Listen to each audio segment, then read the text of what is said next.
배울 성경 본문 말씀은 예레미야서입니다. 예레미야서 22장 3절에서 6절 우리 한 목소리로 함께 합독하겠습니다. 여호와께서 이와 같이 말씀하시되 너희가 정의와 공의를 행하여 탈취당한 자를 압박하는 자의 손에서 건지고 이방인과 고아와 과부를 압제하거나 학대하지 말며 이곳에서 무죄한 피를 흘리지 말라. 너희가 참으로 이 말을 준행하면 다윗의 왕위에 앉을 왕들과 신하들과 백성이 병거와 말을 타고 이 집 문으로 들어오게 되리라. 그러나 너희가 이 말을 듣지 아니하면 내가 나를 두고 맹세하노니 이 집이 황폐하리라. 여호와의 말씀이니라.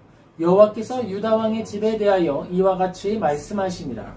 내가 내게 길르앗 같고 레바논의 머리이나 내가 반드시 너로 광야와 주민이 없는 성읍을 만들 것이라. 아멘. 우리 상처 위에 피어오르는 소망이라는 제목으로 예레미야서 22장 3절에서 6절 같이 살펴보도록 하겠습니다. 여러분, 그리스도인은 완벽한 존재인가요? 맞습니까? 아닙니다. 그렇죠? 그리스도인은 완전한 존재가 아닙니다. 그러면 그리스도인은 어떤 존재죠? 그리스도인은요, 죄인 중에 괴수이며 예수 그리스도가 아니면 세상에서 가장 불쌍한 사람들이 되는 거예요. 그것이 바로 우리들입니다. 이것은 제 말이 아니고요, 성경의 가르침이에요. 하지만 예수님께서 당신의 사랑과 돌봄으로 우리를 지탱해 주셨기 때문에 우리는 영원한 가치를 소유한 복 있는 사람이 되는 겁니다. 그리스도인이 복 있는 사람이 되는 그 원인이 뭐라고요? 예수 그리스도다라고 제가 지금 말씀드렸습니다. 우리는 하나님으로부터 오는 복을 받을 뿐만 아니라 하나님이 함께 하심으로 이미 복을 소유한 사람들이 되었다라는 거예요. 이 사실을 잘 기억하시기 바랍니다. 참 하나님으로부터 오는 복을 받는 것 중요하죠. 그런데 더 중요한 것은 내가 이미 복 중에 머무는 사람이다 라고 하는 걸 인식하는 게 중요합니다. 예레미야는 하나님이 주신 복 안에 거하는 사람이었어요. 태어날 때부터, 아니 심지어 태어나기 전부터 하나님이 베풀어 주시는 은혜와 복 중에 머무는 사람이었습니다. 이거를 얼마나 잘 인지하느냐가 믿음의 근원이 될 수 있는 것이고 믿음의 활력이 될 수 있는 거예요. 우리가 이런 이야기 많이 들었어요. 네잎클로바의 꽃말에 대한 이야기였죠. 그 의미가 뭐죠? 네잎클로바 행운이라고 말합니다. 그런데 사람들은 잘 모른다라고 이야기하면서 세잎클로바의 의미가 뭐냐라고 이야기하기도 했죠. 그런데 세잎클로바의 의미는 행복이다라고 하는 거였어요. 이 이야기를 통해 우리가 알게 되는 게 뭐였죠? 수많은 행복이 우리 주변에 이미 있는데 거기에는 관심 갖지 않고 그것을 소중히 여기지 않고 뭐만 찾고 있는 거예요? 그 안에 감춰진 행운만 찾으려고 한다라는 거예요. 그러면서 뭘 많이 놓치고 있는 거예요? 수많은 행복을 짓밟아가는 거예요. 헤쳐놓는 거예요. 행복은 뒷전으로 가져다 두고 가까스로 찾은 행운 하나에 만족한다라는 것입니다. 하지만 그리스도인의 삶은 조금 다르지요. 우리의 삶 중에 하나님의 특별하고 아주 놀라운 임재하심과 다루심, 하나님의 특별한 개입이 있어요. 물론 있습니다. 그것은 행운이라는 표현으로 말할 수 있을지도 모르겠어요. 그런데 더 중요한 건 뭐죠? 우리의 일상이에요. 일상 가운데 있는 행복, 바로 그것입니다. 예레미야, 그의 삶을 바라볼 때 우리가 이러한 관점으로 생각해 볼 수 있으면 좋겠습니다.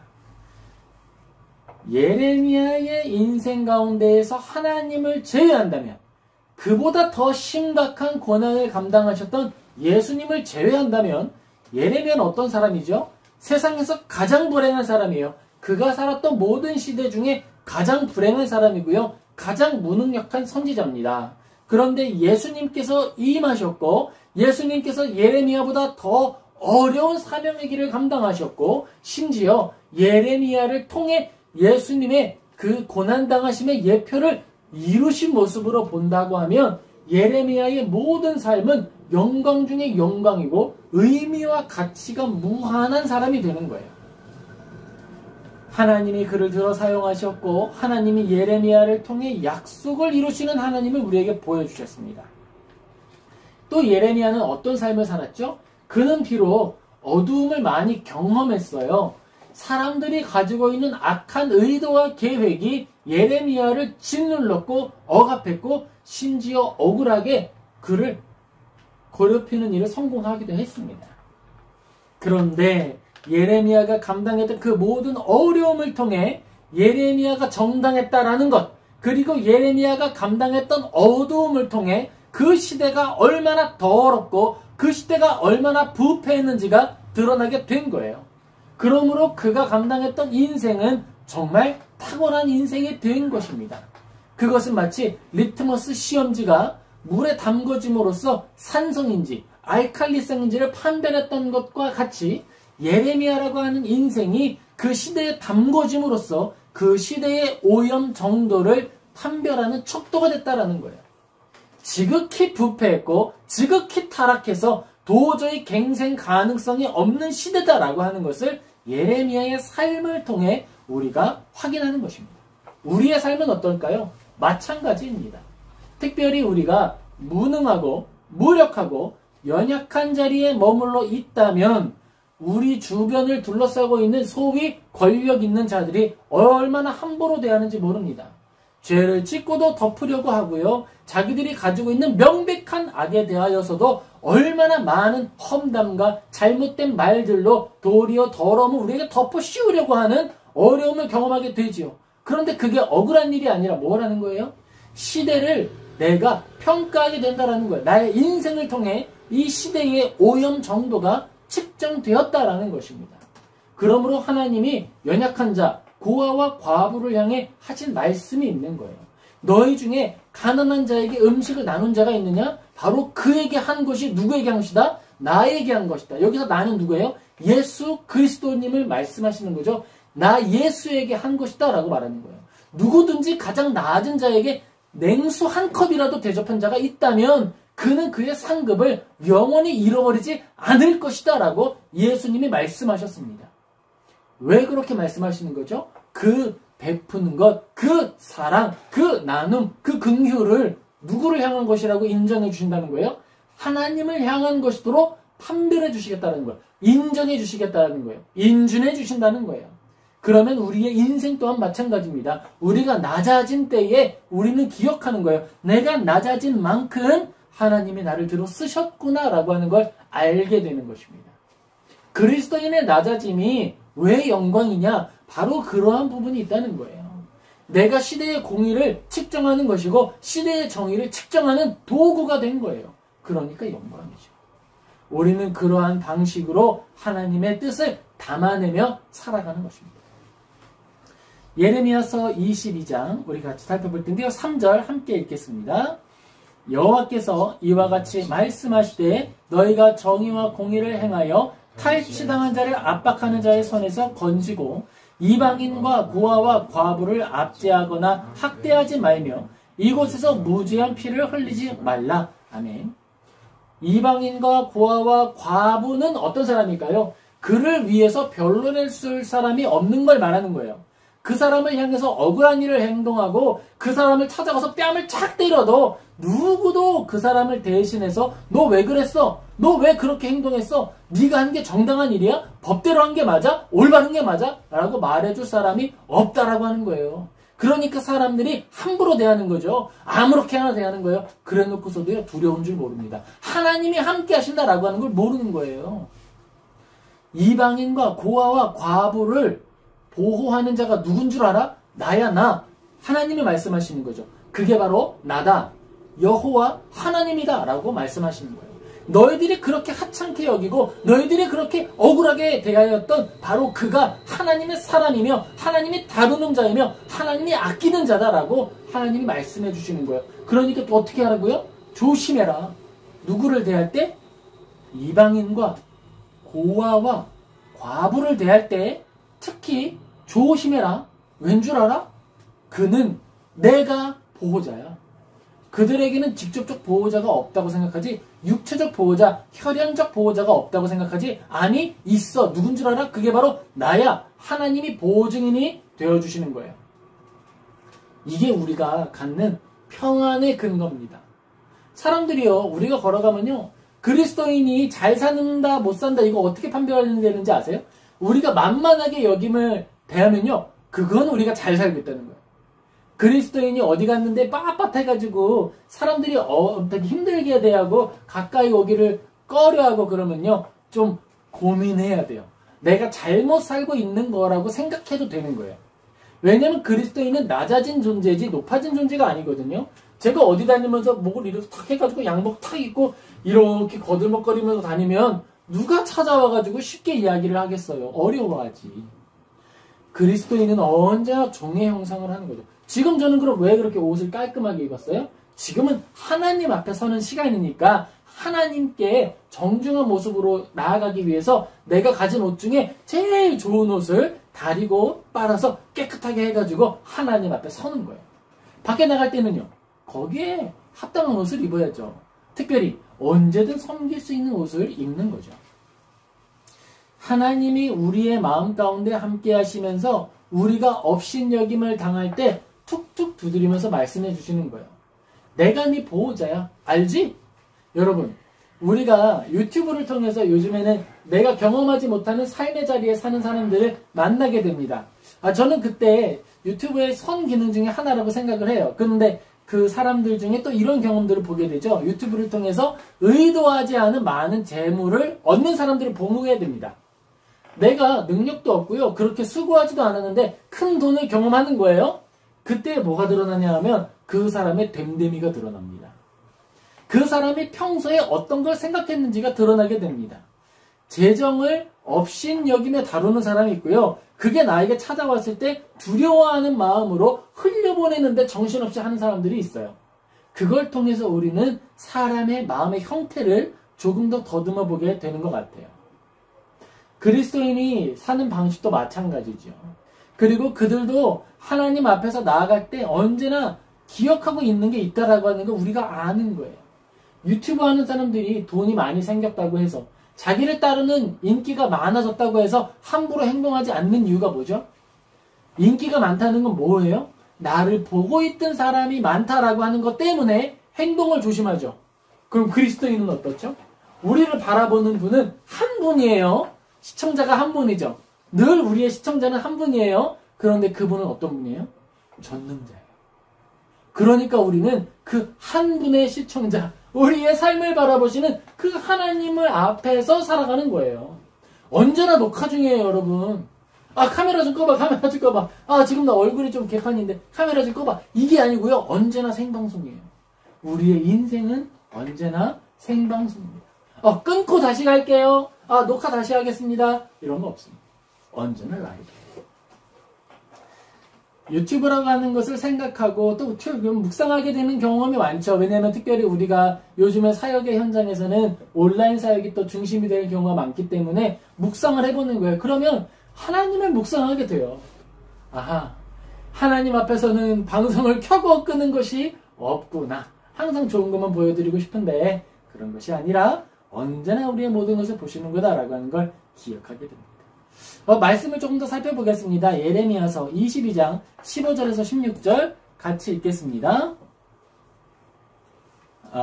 5절, 6절 같이 읽겠습니다. 내가 백향목을 많이 사용하여 왕이 될 수 있겠느냐? 내 아버지가 먹거나 마시지 아니하였으며 정의와 공의를 행하지 아니하였느냐? 그때 그가 형통하였었느니라. 그는 가난한 자와 궁핍한 자를 변호하고 형통하였나니 이것이 나를 알미 아니냐? 여호와의 말씀이니라. 아멘. 하나님께서 지금 말씀하고 계시는 거죠. 너희들이 가지고 있는 그 형통함이, 너희들이 그렇게 잘 먹고 잘 사는 것이 너희들이 원해서 된 거였어? 지금 이 순서가 달라졌다라고 이야기하고 있는 거예요. 이스라엘 사람들이 하나님 앞에 나아가는 걸 꺼려하는 이유가 뭐죠? 조금 더 일하기 위해서요. 왜 일하고 싶은 거죠? 돈을 더 많이 벌고 싶은 거죠. 하나님, 저는 돈을 더 많이 벌어야 하나님께 더 많이 드릴 수 있으니까 저는 지금 조금 더 일을 하겠습니다. 그랬는데 하나님 말씀해 주시는 거예요. 너의 아버지가 먹거나 마시지 아니하였으며 정의와 공의를 행하지 아니하였느냐? 그때에 그가 형통하였느니라. 너희들의 부모가 형통하였던 근거가 무엇이었는지 기억해라 라는 거예요. 나 여호와가 함께했기 때문에 그가 형통하였고, 그가 형통함은 내가 함께 하였던 것이고 내가 그와 함께 했던 이유는 무엇이다? 정의와 공의를 행했기 때문이다 라고 하나님이 말씀하시는 거죠. 가난한 자와 궁핍한 자를 변호하고 그랬더니 형통했다. 이것을 나를 아는 것이다. 여호와의 말씀입니다. 하나님을 안다라고 말하면서 고아와 과부, 가난한 자와 그를 위해 변론할 자가 없다고 하는 사람들을 함부로 대하고 업신여기고 그에게 억울한 일을 당하게 한다면 그는 하나님을 모르는 자요, 믿음이 없는 자요, 심판 앞에 선 사람이다 라고 하는 걸 기억해야 합니다. 두려운 마음으로 우리는 그걸 읽어야 돼요. 내가 내 친구를 대하는데 그 친구는 싸움도 잘 못하고 그 친구는 자기가 억울한 일 당했을 때 자기의 주장도 하지 못하니까 함부로 해도 돼. 그렇게 행동하면 누가 혼내신다는 거예요? 하나님이 혼낸다라고 하는 거예요. 이런 경험 여러분 프랑스에서 살다 보면 또 하게 됩니다. 우리 시아제아주와도 했죠. 언어를 잘 못할 때 학교에 가면요 친구들이요 아무것도 아닌 키 조그만 친구가 그렇게 까불고 괴롭히는 거예요. 왜요? 자기에 대한 변호를 하지 못하기 때문에 이 친구한테는 함부로 해도 나에 대해 아무런 말도 못할 거야 라고 하는 거죠. 우리 시아제아주아가 지금은 안 하지만 얼마 전까지 했던 말이 있어요. 내가 다시 알베르빌에 돌아가면 할 말 다 할 수 있는데 생각이 없었던 게 아니에요. 억울함을 느끼지 못했던 게 아닙니다. 그 상황 중에 할 능력이 되지 않았던 거예요. 그리고 그 변호함과 그 마음의 억울함을 누가 해소해 주신다? 하나님이 해소해 주신다라고 지금 성경에 우리에게 이야기해 주는 거예요. 억압할 만한 능력이 있는 사람에게 이 말씀은 어떻게 적용되죠? 두려워해야 되겠다.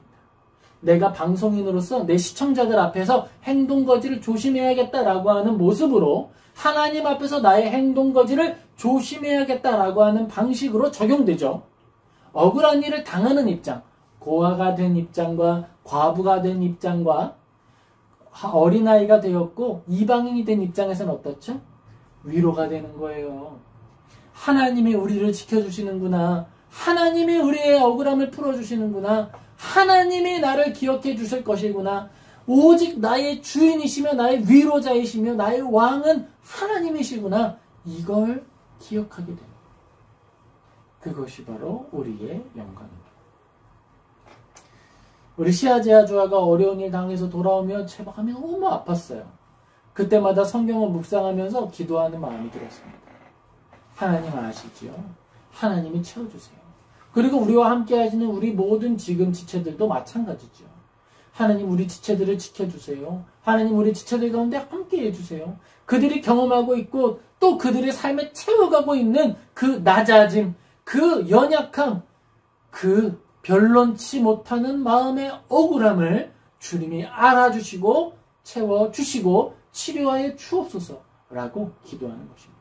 말씀을 붙들고 기도할 때에 이 예레미야의 말씀만 한 게 없어요. 그래서 이 예레미야는요 어떤 사람들이 사랑해요? 고난당한 사람들이 사랑하는 성경 구절이 되는 거예요. 왜요? 누구보다도 더 낮은 자리에서 어려움을 당했던 사람이 예레미야이기 때문입니다. 예레미야는 참 사랑스러워요. 어떤 면이 사랑스럽죠? 낮아진 그 형편이 사랑스럽습니다. 그리스도인은요 참 사랑스러워요. 어디가 사랑스럽죠? 그 낮아진 형편 중에서도 주님을 바라봄이 사랑스러운 거예요. 아, 야, 너는 어떻게 아직도 하나님을 사랑하니? 그 모습이 사랑스러운 거예요. 그렇게 예수님을 늘 사랑하는 우리 모두 되기를 예수님의 이름으로 축복합니다. 아멘. 우리가 성경에 말하는 가르침을 읽어낼 때 사랑으로 읽어낼 수 있게 되기를 원합니다. 사랑으로 읽어내기를 원해요. 성경을 읽으면요 이런 방식이 될 수 있어요. 야, 성경은 이렇게 말하는데 너는 왜 그래? 그러니까 너는 되게 떨어져. 너는 여기 들어올 필요가 없어. 들어올 수 없어. 너는 부정한 자야. 너는 피부병이 있잖아. 피부병 있는 사람은 무리에 바깥에 가 있으라 그랬어. 그러니까 너는 예배 드릴 때 창문 밖에서 드려. 우리는 7층인데. 너는 이 땅에 들어올 때 부정한 음식 먹지 말라 그랬는데 너 돼지고기 구워 먹었다며? 어제 돼지고기 구워 먹었다며? 그건 부정한 음식이잖아. 그러니까 예배당에 들어올 수 없어. 저기 나가서 드려. 그렇게 하는 사람은 지금은 없겠지만 하나님의 말씀을 정당히 읽는 게 아니죠. 사랑의 말씀으로 읽었다라고 할 때의 적용은 어떻게 될까요? 어려움 당한 자, 마을에 어려움 당했어. 일로 와. 아유, 야, 근데 이 부분은 좀 다음에 안 했으면 좋긴 하겠는데, 그래도 얼마나 속상했어. 일로 와. 우리 잘해보자. 다시 한번 말해.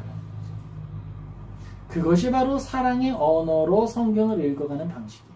예레미야는 어땠을까요? 우리가 읽어본 예레미야 22장은요, 20장부터 해서 이 20장 구간은요, 예레미야 인생 중에 가장 어두운 시기예요. 가장 극심한 고통, 내적 갈등, 하나님과의 충돌을 경험했던 시기였습니다. 이때 예레미야의 말은요, 되게 뾰족해요. 그런데 시간이 흘러가고 예레미야 후반으로 가면 예레미야의 언어가 따뜻해지기 시작해요. 똑같거든요. 이스라엘 사람들은요, 변함이 없어요. 항상 신실해요. 항상 하나님 말을 안 따라요. 예레미야의 말을 항상 순종하지 않아요. 항상 신실하게 예레미야의 반대편에 섭니다. 심지어는 이래요. 예레미야 선생님, 제발 우리에게 말씀해 주세요. 당신이 하나님의 사람이라는 걸 알고 있습니다. 제발 우리에게 하나님의 마음을 들려주세요. 들려주면 그거 아닌 것 같은데요? 변하지 않고 거절합니다. 그런데 예레미야는요, 말의 온도가 달라져요. 점점점 따뜻해져요. 점점점 따뜻해지고요. 나중에 어떻게 되는지 아세요? 처음에는 내가 이스라엘 사람에게 다시 한번 하나님의 말씀을 전하면 내가 사람이 아니다 막 이러거든요. 나중에는 군대 장관이 와서 예레미야 씨, 당신이 하나님의 사람이라는 거 압니다. 나를 따라온다면 내가 당신이 죽는 날까지 음식을 대접하고 공양하겠습니다. 그러니까 나와 함께 가시죠. 내가 돌봐드릴게요. 그랬더니 예레미야가 쭈뼛쭈뼛 하는 거예요. 그러니까 말하죠. 그럼 당신은 원하는 곳으로 가세요. 그랬더니 어디로 갈까요? 그 말 안 듣는 이스라엘 사람한테 가서 또 그들과 같이 살아요. 하나님의 말씀을 그들에게 전해요.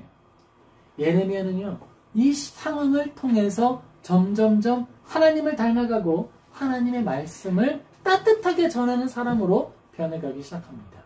이게 그리스도인의 향기가 되는 거예요. 하나님을 따라 걷는 사람들의 영광이 무엇일까요? 우리의 아름다움이 무엇일까요? 라고 누군가 묻는다면 예레미야의 모습이다라고 이야기해 줄 수 있으면 좋겠어요. 그 모습은요, 예수님을 닮아가는 거예요. 예수님을 닮아가는 것이 우리의 아름다움입니다. 예레미야 22장은 하나님을 아는 지식은 이웃을 지키는 손길이 되어야 한다라고 이야기하고 있습니다. 자, 우리 한번 따라해 보겠습니다. 하나님을 아는 지식은 이웃을 지키는 손길이 된다. 예, 그렇습니다. 왜 그럴까요? 하나님의 관심이 어디에 있기 때문이죠? 고아와 과부와 나그네 이방인에게 있기 때문입니다. 이 사람들을 압축해서 말하면 뭐라고요? 자기를 위해서 변론할 수 없는 사람들이라고 표현하는 거예요. 자기를 위해서 스스로 변론하지 못하는 연약한 사람들을 대신하여 돌봐주시는 분이 누구시다? 바로 하나님이시다라고 말합니다. 똑같은 이유로 우리를 구원하셨습니다. 어떻게죠? 우리는 우리의 죄를 스스로 해결할 수 있었습니까? 없었습니다. 하나님 앞에서 우리의 죄를 우리가 스스로 해결할 수 없어요. 우리를 대신하여 변론할 수 없어요. 그래서 누가 오셨죠? 죄를 해결하기 위하여서 예수 그리스도께서 오셨습니다. 그리고 또 누가 오셨죠? 우리의 변호자 성령님께서 지금도 우리와 함께 하셔서 끊임없이 우리에게 변호해 주시는 거예요. 억울하여 아무 말하지 못하는 우리가 되지 않도록 우리의 죄값을 다 치러주시고 심지어 우리가 믿음 잃지 않도록 우리와 함께 하시면서 끊임없이 변호해 주시고 우리에게 끊임없이 당신의 사랑을 속삭여 주시는 거예요. 그것이 바로 하나님의 사역입니다. 하나님은 이처럼 일관성 있게 우리를 돌봐주시는 거예요. 그 사랑을 받으며 사는 거예요. 그 사랑이 우리에게 찾아왔어요. 그 사랑에 매였습니다. 그럼 이제 우리가 어떻게 해야겠습니까? 그 사랑이 우리에게 내려와 우리를 자유케 하신 거예요. 그러니 우리가 외치는 겁니다. 나는 주님의 것이다 라고 외치는 거예요. 그것이 바로 우리의 고백인 것입니다. 그리스도인은 그런 방식으로 살아가는 거예요. 그리스도인이 왜 선을 행해야 됩니까? 누군가 질문한다면 우리는 대답합니다. 내가 하나님을 사랑하기 때문이고 내가 하나님께 매였기 때문입니다 라고 말하는 거예요. 그럼 그 매임이 무엇이냐? 우리의 공로를 만들어내는 것이 아니라 하나님을 사랑하기 때문에 반응하는 것이다 라고 말하는 거예요. 하나님을 사랑하니까 내 몸이 자연스럽게 그렇게 반응합니다라고 말하는 거예요. 마치 배고픈 동물이 맛있는 음식 앞에서 침을 흘리듯이 하나님을 향한 사랑이 너무 크기에 그 사랑에 반응하는 것으로 내 마음에 사랑의 꿀이 흘러 넘쳐가는 거예요. 이웃을 향해 흘러가는 거예요. 그것이 바로 하나님을 닮은 사랑이고 하나님의 말씀을 살아내는 것이고 하나님을 기쁘시게 하는 마음의 충동인 것입니다. 그것을 표현으로는 감화됨이라고 표현해요. 감화됨. 하나님께 감화된 신앙이다라고 말하는 거예요. 하나님께 감화되는 것, 어펙션이 우리에게 일어난 것이죠. 그래서 하나님을 기쁘시게 하고자 하는 갈망이 피어나는 거예요. 이 갈망이라고 하는 것은 목마름을 심하게 표현할 때의 그 느낌하고 동등한 겁니다. 내가 물을 갈망한다라고 하는 거예요. 목이 말라서 죽기 직전이라 물을 너무나도 원하는 거예요. 그것처럼 갈망하는데 뭘 갈망하죠? 하나님을 향한 사랑 표현하기를 갈망하는 거예요. 그런데 그 표현이 종교성으로 하면 표현되는 것이 아니라 이웃을 향한 사랑으로 표현되는 겁니다. 그걸 하나님이 원하시는 거예요. 하나님이 우리에게 말씀하시죠. 너는 마음을 다하고 뜻을 다하고 힘을 다하여 누구를 사랑해라? 여호와 하나님을 사랑해라. 그리고 둘째도 이와 같으니 너의 이웃을 너의 몸과 같이 사랑하라 하셨다라는 거예요. 그것이 모든 선지자의 강령입니다라고 하나님이 말씀하셨습니다. 그걸 우리가 믿는 거예요. 하나님을 향한 사랑과 그 갈망과 그 열정이 우리에게 피어나는 방식, 우리에게 나타난 방식, 그것이 무엇이다? 이웃을 향한 사랑이다라고 하는 거예요.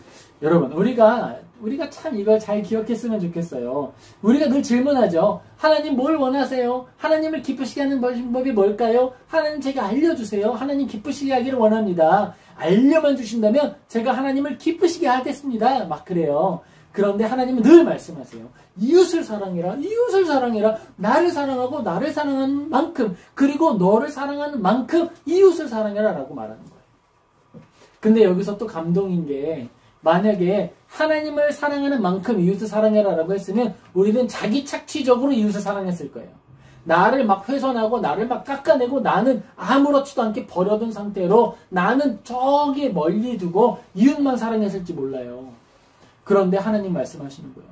이웃 사랑에 한계가 있는데 그 한계는 얼만큼? 너를 사랑하는 만큼으로 정해주신 거예요. 그래서 너 이웃 사랑하는 거 좋아. 나 사랑하는 거 너무 좋지. 그런데 너를 깎아내지 마. 너를 무너뜨리지 마. 너를 향한 나의 사랑도 기억해라 라고 알려주시는 거예요. 하나님은 우리에게 당신이 베풀어 주시는 사랑을 기억하라고 하시는 거예요. 나 너를 정말 사랑해. 그치? 너도 나 사랑하는 거 나 알아. 근데 있잖아. 나를 향한 사랑은 이웃을 향한 사랑으로 표현해줘. 그런데 그때에도 잊지 마. 너를 사랑해야 된다는 걸 잊지 마. 하나님의 사랑이 흘러가는 방식에는 이처럼 균형이 있고 이처럼 아름다운 그 안에 사랑의 흐름이 존재하는 거예요. 얼마나 완전합니까, 여러분? 착취적이지 않고 선을 추구하는 것이며 늘 하나님이 우리에게 베풀어 주시는 사랑이 우선되는 방식으로 주어지고 실행되는 거예요. 내가 너를 사랑한다라고 하는 걸 잊지 마라. 그러니까 너는 이웃을 학대하지 말고 너 자신도 학대하지 말아라 라고 이야기하는 것입니다. 하나님은 우리에게 항상 말씀하시고 항상 당신의 뜻을 전하십니다. 중요한 건 뭐예요? 일상 속에서 우리 주변에 항상 있는 세이클로바 같은 일상 속에서 하나님의 뜻을 살아내는 거예요. 예레미야서 20장 17절 18절 같이 읽겠습니다.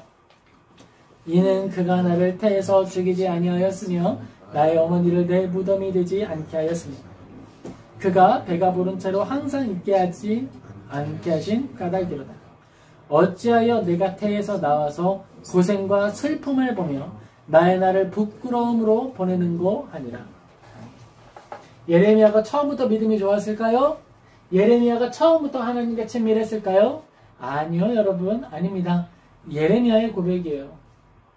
이 말이 뭐냐면요. 하나님이 나를 태어나기 전에 죽이셨으면 좋았을 텐데 이 말이에요. 왜 그렇게 말하죠? 사역이 너무 힘드니까. 하나님이 하라는 걸 하는데 그게 너무 힘드니까 이렇게 말하고 있는 거예요. 나는 망한 인생이에요. 내 인생은요 완전히 구겨져 버렸어요. 다시 펴지지가 않습니다. 내 인생은 도화지 같아서요 구겨진 에 펼쳐도요 흠집이 잔뜩 있어서 결코 새 종이가 될 수 없어요. 나는 그렇게 구겨진 종이이고 망가진 작품이고 훼손된 삶입니다 라고 이야기하고 있는 거예요. 그런데 하나님이 말씀하시지. 그리고 하나님이 그 예레미야를 버리지 아니하시는 거예요. 망가졌어? 내가 고치면 되지. 내가 너를 불렀어. 내가 너를 쓸 거야. 내가 너와 함께 하고 있어. 나는 너의 변론자야. 하나님이 말씀하십니다.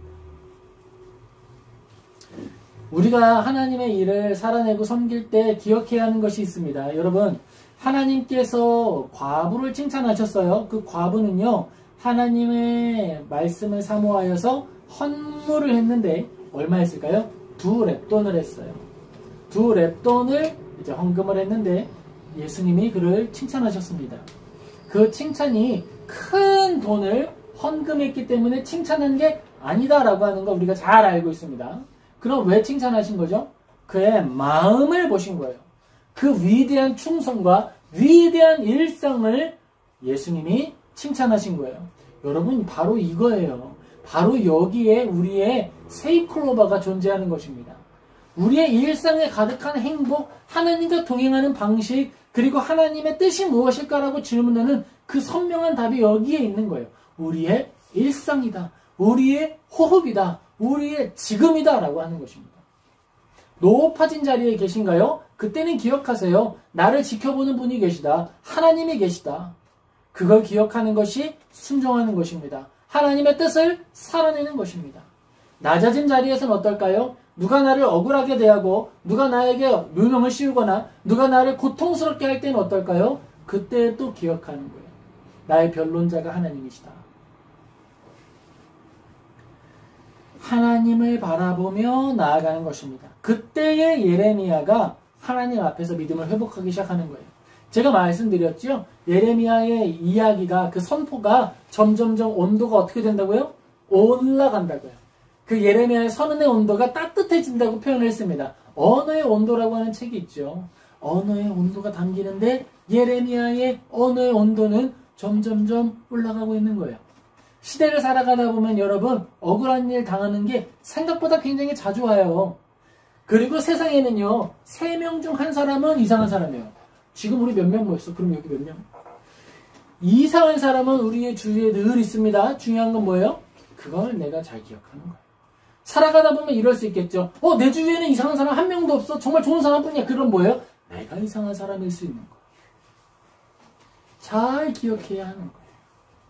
하나님 앞에서 내가 어떻게 살아가야 하는지 기억하는 것이 또한 순종이고, 또한 하나님이 지금 이 순간도 나를 쓰신다라고 하는 걸 기억하는 것도 순종이 되는 것입니다.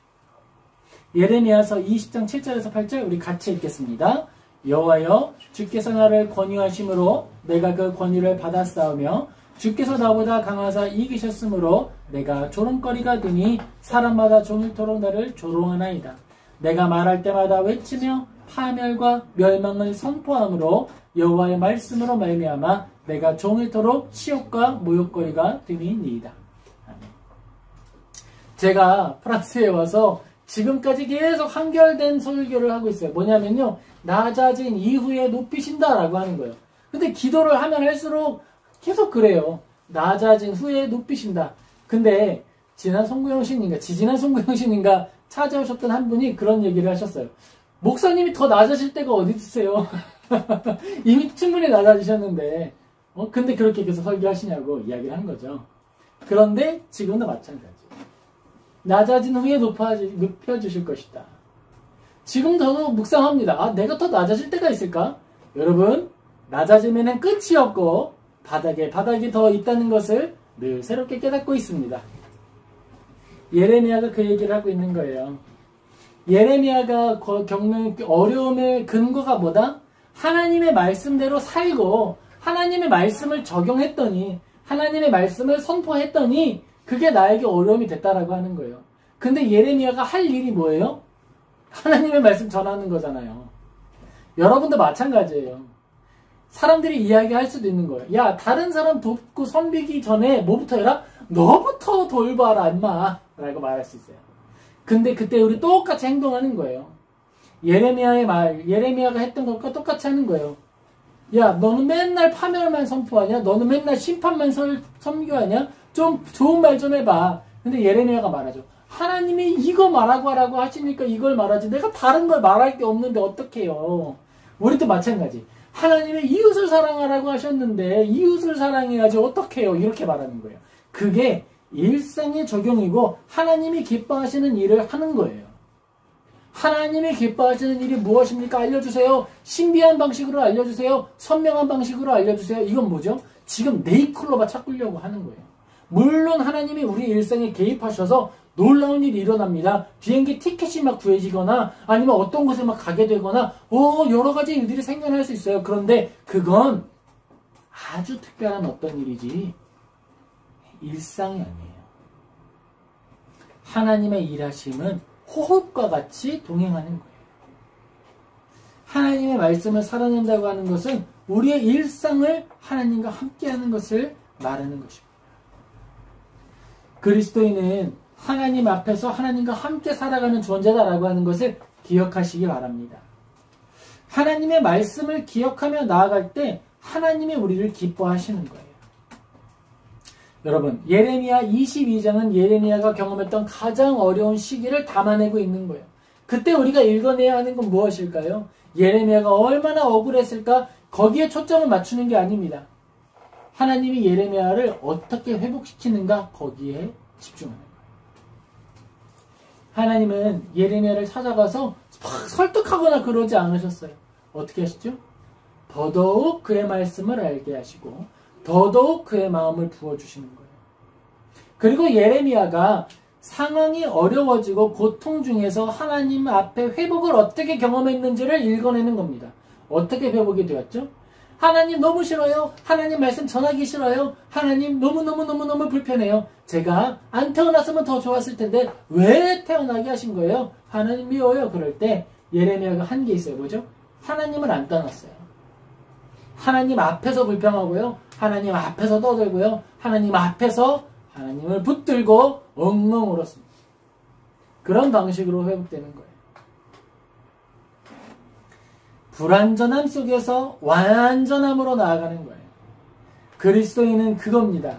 우리가 완전하기 때문에 거룩함을 말하는 것이 아니고요. 능력이 되고 자격이 되기 때문에 거룩함을 말하는 게 아닙니다. 그렇다고 하면요. 목사들 중에 누구도 거룩함을 설교하면 안 돼요. 목사는 거룩해서 거룩함을 설교하는 것이 아니고 예레미야처럼 하나님이 그것을 전하라 말씀하시기 때문에 그걸 전하는 거예요. 심지어 그걸 전할 때마다 양심이 찔려서 죽을 것 같은데 그걸 전하는 거예요. 그래서 부작용이 목사가 말씀 앞에 먼저 충분히 찔리지 않으면 외식하는 자가 되기 쉬운 거예요.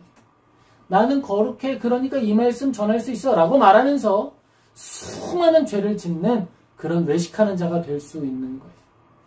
그런데 하나님의 말씀 앞에서 먼저 찔리고 가장 아파하고 가장 고통스러워할 때 예레미야처럼 점점 더 사랑의 온도가 올라가는 경험을 할 수 있어요. 근데 너무 고통스럽죠. 너무너무 아프죠. 너무너무 힘들죠. 너무 슬프기도 하죠. 왜요? 내가 이 말씀을 읽어내서 가장 처음 적용될 때 나를 너무 깊이 찌르니까 아파서 싫기도 한 거예요. 하지만 하나님이 하라 하시는 말씀이니 그것을 사명에 의해서 감당한다라고 하는 것입니다. 잘 기억하세요, 여러분. 누군가 여러분이 사탄이 여러분을 찌르며 참소할 때 그런 방식으로 여러분을 고발할 수 있습니다. 너는 거룩하지도 않으면서 왜 하나님을 전하려고 하는 거야? 너는 잘 살지도 못하면서 왜 하나님을 전하려고 하는 거야? 네가 복음 전할 능력이 돼? 복음 전할 자격이 있어? 복음 전할 너는 정말 그만큼 깨끗하게 살고 있다고 생각하니? 여러분, 그러면 이 땅 가운데 복음 전파자는 있어서는 안 됩니다. 복음 전파자는 사명 때문에 가장 먼저 고통스러워하고 십자가 앞에 매달려서 의로워진 죄인이 된 채로 복음을 전하는 거예요. 목사도 마찬가지입니다. 의로워진 죄인임을 기억하며 복음 전하는 거예요. 우리가 의롭기 때문에, 깨끗하기 때문에, 자격이 되기 때문에 복음을 전한다? 그런 생각 가지고 있는 사람은 먼저 말씀 내려놔야 돼요. 그거 아니에요. 우리는 죄인 중에 괴수이고 아주 심각한 악인임에도 불구하고 십자가에 붙들리고 매달려서 하나님의 말씀에 매여서 부르심을 따라 사명이기 때문에 감당하는 거예요. 그렇게 나아가는 것입니다. 우리 말씀을 정리하며 몇 가지 교훈을 마음에 새기길 원합니다. 먼저 우리가 기억해야 할 것이 있습니다. 먼저 기억해야 할 것은요, 하나님의 부르심은 일상을 통해 성취된다라고 하는 것을 늘 기억하시기 바랍니다. 특별함을 기다리며 일상을 놓치는 것은 충성된 삶이 아닙니다. 우리에게 주어진 일상의 사명을 기쁨과 즐거움으로 감당하는 우리 모두가 되길 예수님의 이름으로 축복합니다. 아멘. 둘째로 기억할 것은 거룩함을 향한 열정은 우리의 자격이 아니라 사명의 응답이다 라고 하는 사실을 기억하시기 바랍니다. 우리가 은혜를 따라 거룩함에 초대되었음을 바르게 이해하지 않으면 영적인 교만에 빠지게 되는 거예요. 이것은 아주 치명적인 질병입니다. 우리에게 회개함을 제거해버리는 아주 불치병이 돼버리는 거예요. 무슨 악함과 더러움도 회개함을 통해 고침받을 수 있는데, 질병을 치유할 수 있는데, 이 교만함, 영적인 교만함에 빠지게 되면 이 회개함의 능력을 잃어버리게 되는 거예요. 우리는 늘 십자가 앞에 의로운 죄인 되었음을 기억하며 겸손히 엎드리는 복된 성도, 그리고 저 모두 되기를 예수님의 이름으로 축복합니다. 마지막으로 기억해야 할 것이 있습니다. 그것은 고난 앞에서 정직하게 나아가는 인간적인 그리스도인이 되시다라는 말입니다. 고난 앞에서 외식하는 자가 되지 마세요. 하나님 앞에서 우세요. 하나님 앞에서 슬픔을 외치세요. 하나님 앞에서 나의 모든 것을 토로하세요. 아픔을 들고 하나님 앞에 나아가고 진실한 마음으로 회개하고 고침받아 나아가는 모든 그리스도인 다 되시기를 예수님의 이름으로 축복합니다. 늘 하나님 앞에 어린아이가 되고 기쁨을, 즐거움을, 하나님을 사랑하는 그 기쁨을 빼앗기지 않는 모든 성도 되시기를 예수님의 이름으로 축복합니다. 아멘. 기도하겠습니다.